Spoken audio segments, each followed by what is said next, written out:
What's up, guys? It's K93 here, and today what you're gonna see is you're gonna see bacterial testing for the actual UV cell phone sanitizer from Violight.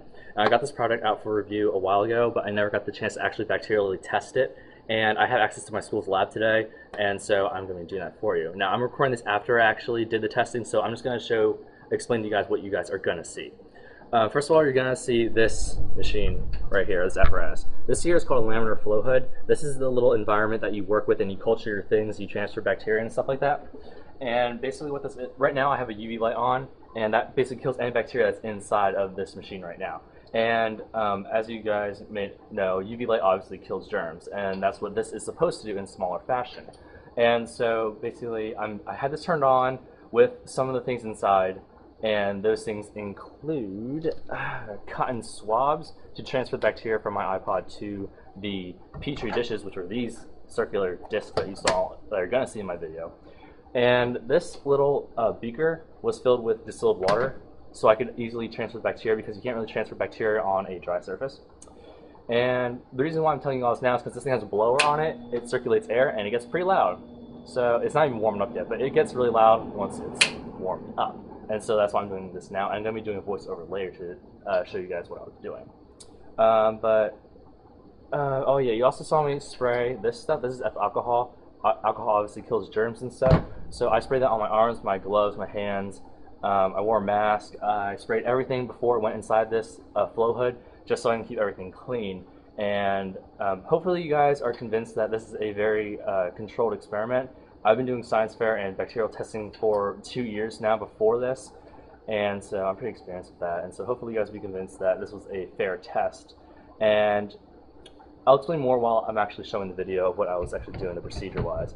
But if we head over here, this is the incubator. Obviously, this is where you keep your petri dishes after you're done. And currently, right now, the plates are flipped upside down, because if you guys know anything about bacterial testing, when you actually plate the bacteria, you have to plate it like this. But when you actually grow it, you have to flip it over so that none of the condensation on the plate will actually like hit the bacteria if it's like this, you know. So that's why. Yeah, I'll explain more to it as I'm going along the way through the video, but this is just a short explanation of what I was doing and what you guys were seeing. So we'll just proceed to the video of my procedure right now. So as you guys can see right now, I'm spraying all the stuff inside the laminar flow hood with ethyl alcohol.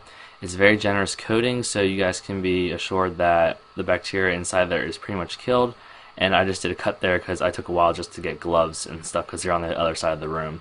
But yeah, currently right now I'm just readjusting the camera and turning the normal light on, thus turning off the UV light. And right now, if you can see in the reflection of the glass, I'm spraying something, and currently it looks just like a rubber glove, but my iPod is actually inside that. Now, why I'm putting it inside a rubber glove first is because I need to somehow sterilely transfer my iPod inside the flow hood without getting the germs from my iPod actually inside and contaminating stuff in the flow hood. Right now I'm just putting on a mask because as standard procedure, you are not supposed to talk, and anything that, you know, your breath can still contain bacteria, and thus that's why I have to put a mask on. So right now I'm just taking a normal Sharpie marker and spraying it with ethyl alcohol, and making sure that I spray the part that you touch when you write, so that that part's sterile as well. And again, coating the inside of the flow hood and the surface with a lot of ethyl alcohol to make sure that no germs have flowed into it whilst throwing the marker inside. And now I'm just slipping on gloves, and the reason why I'm having actually a lot of difficulty is because I actually sprayed my hands with ethyl alcohol, and as you guys probably know, putting on plastic gloves with wet hands is not an easy task.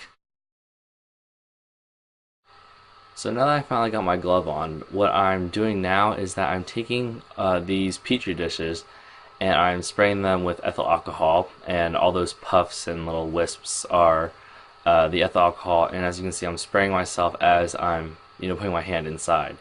And now I'm slipping on my other glove, and then I'm going to respray both my arm and my hand up to the forearm and up to the elbow of both hands. And then what I'm going to do is basically just going to rub it in, just to make sure that everything's got an even coat of alcohol and that germs on my hands and my forearms are pretty much killed. And right now, I'm, as silly as it sounds, just mentally preparing myself, just double checking to make sure I have everything I need inside the flow hood so I don't have to come back out. And you'll notice that my forearms and my elbows never touch the table or the surface. Again, that's just standard procedure when you culture cells and bacteria, again, to reduce contact. And currently, right now, I just kind of moved the stuff back a little bit so I have some more working space. And I am just labeling the petri dishes so that I know what plate corresponds with what when I actually plate the bacteria and or transfer it from whatever source that it may be. And I think I'm just labeling them before, after, and water because yeah, I have the before Violight, after the Violight. That's supposed to be the before plate, but you can't see it. So yeah, the water before and after, which you guys will probably see at the end. I'll explain those more. But it's before, obviously, and after the UV Cell Phone Sanitizer was used. And now I'm just like moving them back a little bit so I have a little more room. And yeah, I had an extra plate in there, so that's why I'm labeling a supposedly fourth one, but I only need 3, but I put 4 in, so I just put that one in the back aside. And now that I am actually looking at the petri dishes, I'm now flipping that one over so that I can plate it. And currently opening the cotton swabs, and there's 2 in each one, so I'm just taking my time to take one out, which is a little difficult with considering that you're wearing rubber gloves. And now I'm just taking a small sample of the distilled water that I'm going to be using for the rest of the experiment and then carefully plating it onto that specific petri dish. Now you'll notice that I am lifting the cap just ever so slightly. Again, that's to reduce any bacteria that's potentially there to potentially get onto the agar, thus contaminating that specific plate. And setting that aside, what I'm going to do now is just relabel it, because sometimes when you label things and there's still some alcohol on it, it kind of smudges, so I was just relabeling it so that it was very nice and very clear. And now I'm flipping over the plate, which is before I put my iPod in the UV Cell Phone Sanitizer. Now you'll notice that I tried to not touch my iPod as much as possible. Again, reducing contact is the best way to reduce contamination if there is bacteria on there, which I'm pretty sure there is. Now currently I'm wetting the cotton swab because it's really hard to transfer bacteria on a dry swab. And you'll notice that I'm swiping vertically up and down because I know some of you guys were going to say, oh, well, the keyboard section's a little bit dirtier because you use it more often. And so that's why I'm sweeping up and down so that I get half of the keyboard and then half of the top screen. And again, just transferring that, just swabbing that onto that petri dish very nice and thoroughly to make sure that I get an even coat. Throwing the cotton swab into the quote-unquote disposal part of the flow hood. And now I'm just renaming the plate again. As you saw, it was B4. And so I'm just going to put that aside.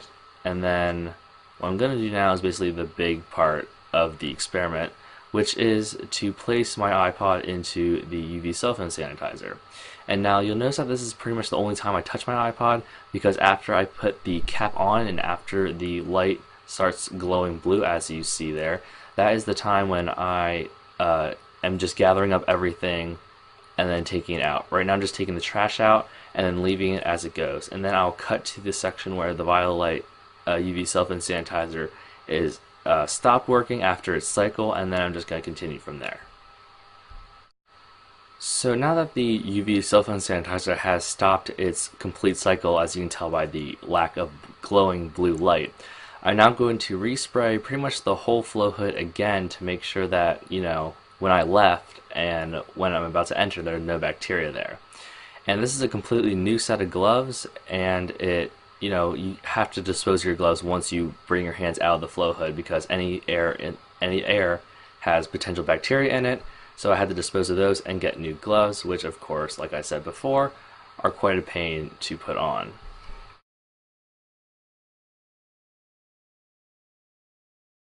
And then I'm going to again spray my hands and arms thoroughly with ethyl alcohol. And then I'm just going to put the spray bottle down a little bit, and then it's going to rub my hands and arms to make sure that, again, alcohol is covering them so that no bacteria enters the flow hood via my arms. Sorry for that camera bump, but now I'm just going to go in again. And I did spray everything before I went in. I'm not sure if you guys saw that, but I'm taking the UV Cell Phone Sanitizer, opening it, withdrawing my iPod, actually not yet, taking the after plate first, flipping it over, and then now I'm going to take my iPod. Now I'm a little more generous with touching my iPod because supposedly, you know, the UV light inside the cell phone sanitizer has killed all bacteria, well not all, but 99.9% of the bacteria that's in there. So I'm a little bit more generous to touch it. If you guys think that contaminated the experiment, you can go ahead and think that, but I'm pretty confident that it wasn't. I'm still trying to make as little contact as I am possible. Now, I purposely aimed my iPod towards the camera to show you that this is a different side of the iPod. This is not the same side that I swabbed when I plated the before plate. And so this is just because some of you guys might say, oh, well, some of the water might have washed the bacteria off the first time, and so this is obviously going to be less the second time. Well, no, I didn't touch the left side the first time. I only touched the right side and swabbed that side. I purposely left that half for the after plate, which is the one I'm plating right now. Again, you'll notice that I only lift the lid very little, very minimally, again, to reduce the chances that it'll get contaminated by some bacteria that could potentially be in the air, which probably isn't. So now I'm just labeling this plate as the after plate, so, you know, just for reference and so that I can identify it later. And now, since I'm pretty much done with the whole experiment, I'm just basically taking my time to read the plates to make sure I have the labels correctly, and to see what's on them, and so I can place them in a logical order. And now, since I'm taking these things out, I'm going to now transfer them to the incubators. And excuse me while I turn the camera a little bit and focus it to point at the incubator.